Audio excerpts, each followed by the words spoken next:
Guys આપણે અત્યારે આવી ગયા છીએ મિશ્ર ખેતીના ખેતરમાં કે જેમાં અડદ અને એરંડાનું વાવેતર કરેલ છે.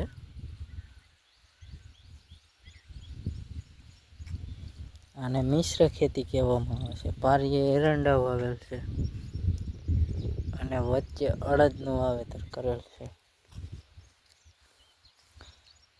લાંબા ગાળાના વાવેતરમાં આ રીતની ખેતી કરવામાં આવે છે. એરંડા લાંબો સમય ઊભી રહેતી જાત છે અને વચ્ચે અડદ જે શોર્ટ ટાઈમમાં પાકતી જાત છે, જેથી આ રીતની વાવેતર ખેડૂત કરતા હોય છે.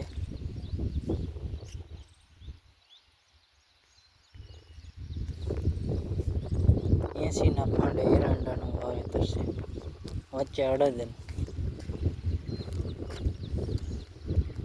આમાં પાછું એરંડા અને ભીંડાનું વાવેતર છે.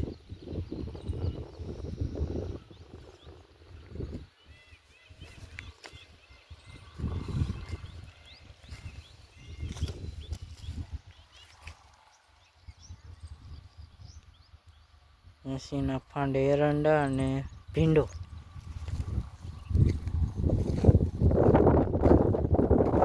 જેથી બે પાક લઈ શકાય છે. આ મગફળીમાં પણ એ જ રીતે છે.